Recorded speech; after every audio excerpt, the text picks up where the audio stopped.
Friends, எல்லாருக்கும் வணக்கம். இப்போ பார்த்தீங்கன்னாக்கா நம்ம வெண்டை நடவு முதல் அறுவடை வரை அப்படின்ற தலைப்பில் வந்து நம்ம வெண்டைக்காய் போன வாரம் ஞாயிற்றுக்கிழமை நடுறதை பற்றி டீட்டெயில் பார்த்துருந்தோம். எப்படி உழவு ஓட்டுறது, எப்படி நடுறதுன்னு. இப்போ பார்த்தீங்கன்னாக்கா நம்ம நட்டு 6 நாள் ஆயிடுச்சு. இப்போ வந்து சலுப்பு தண்ணி கட்டணும் அப்படின்னு சொல்கிறாங்க. ஸோ நம்ம சைடில் வந்து சலுப்பு தண்ணி கட்டணும் அப்படின்னு சொல்லுவாங்க, உயிர் தண்ணி கொடுக்கறது. இப்போ நட்டு 6 நாள் ஆயிடுச்சு. ஞாயிற்றுக்கிழமை நட்டோம். ஞாயிறு, திங்கள், செவ்வாய், புதன், வியாழன், வெள்ளி, இன்னையோட 6வது நாள் நம்ம வந்து தண்ணி கட்டுறோம், உயிர் தண்ணி. பார்த்தீங்கன்னாக்கா பாரு, இப்போ பார்த்தீங்கன்னாக்கா ஈரம் இருக்குது. ஈரம் இருந்தாலும் செடி இப்போ வந்து முளைச்சி லைட்டாக முளைப்பு வருது, சரிங்களா. கரெக்டாக 4வது நாள்லேருந்து வெண்டை வந்து முளைக்க ஆரம்பிச்சிடும். 6 நாள் ஆகுது. நம்ம நட்ட வெண்டை வந்து எல்லாமே நல்லா முளைச்சிருச்சு, எதுவும் பழுப்பு இல்லாமல் நல்லா முளைச்சிருச்சு. இப்போ பார்த்தீங்கன்னாக்கா நம்ம வந்து தண்ணி கட்டின்னுக்கிறோம், சரிங்களா. இந்த பாருங்க, தெரியுதுங்களா, இது பார்த்தீங்களா 2 இந்த மாதிரி பாருங்கள். நம்ம நட்டது எல்லாமே நல்லா முளைச்சிருச்சு. கரெக்டாக ஒரு அடி கேப்பில் நட்டுக்கிறோம்.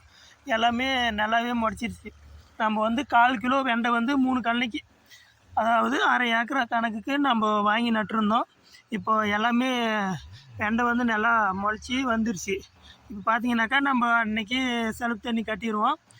கட்டிட்டோம்னாக்கா அதுக்கு அடுத்து நம்ம 25வது நாள் பார்த்தீங்கன்னாக்கா, 25வது நாள் இல்லைன்னா 28வது நாள் வந்து ஒரு டேங்குக்கு 200 கிராம் யூரியா மட்டும் தண்ணியில் ஊற வச்சு நல்லா கரைச்சி நம்ம அப்படியே அடித்து விட்டுறணும், சரிங்களா.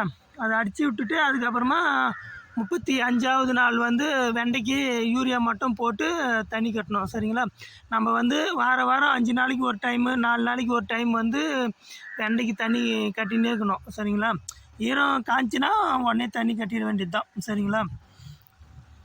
ஓகே ஃப்ரெண்ட்ஸ், இப்போ பார்த்தீங்கன்னாக்கா நம்ம வெண்டை நட்டு நல்லா முளைஞ்சிருச்சு. இது கொத்துறது பார்த்தீங்கன்னாக்கா களை முளைச்சி வந்துச்சுனாக்கா அதுக்கு தகுந்த மாதிரி நம்ம கொத்திக்கலாம். 5வது நாள் 20வது நாள் எப்படி கொத்தணுமோ அதுக்கு தகுந்த மாதிரி நம்ம வந்து வெண்டை வந்து கொத்திக்கலாம். நம்ம ரொட்டேட்டர் வச்சுருக்கிறதுனால பிரச்சனை இல்லை. அப்படியே எலிக்கு நேராக ஒரு களைக்கிட்டு அப்படி கொத்திட்டு சென்டரில் ரொட்டேட்டர் போட்டு ஓட்டிடுவோம். அது ஒன்றும் பெரிய விஷயம் இல்லை, ஒரே நாளில் கொத்திடலாம்.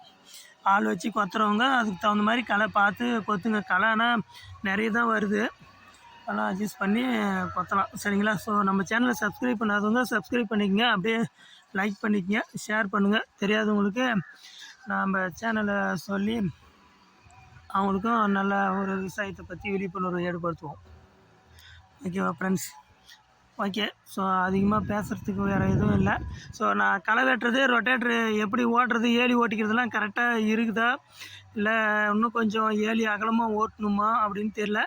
நம்ம கையில் கொத்துறதா இருந்தால் எந்த பிரச்சனையும் இல்லை, இன்னும் கொஞ்சம் சின்னசாக கூட ஓட்டிக்கலாம். ரொட்டேட்டரில் ஓட்டுறதுனால நம்ம 2 அடி கணக்கு பண்ணி ஓட்டியிருக்கோம். ரொட்டேட்டரில் ஓட்டும்போது தான் தெரியும். இதான் நானும் ரொம்ப கம்மியாக ஓட்டுறது ஃபஸ்ட் டைம். இதுக்கு முன்னாடி பார்த்தீங்கன்னாக்கா 3 அடி பெருசாக ஓட்டிட்டேன். அது வெண்டை இப்போ அறுவடை வந்துருச்சு. அது பார்த்தீங்கன்னா ஃபஸ்ட் டைம் அறுவடை 5 கிலோ வந்துச்சு.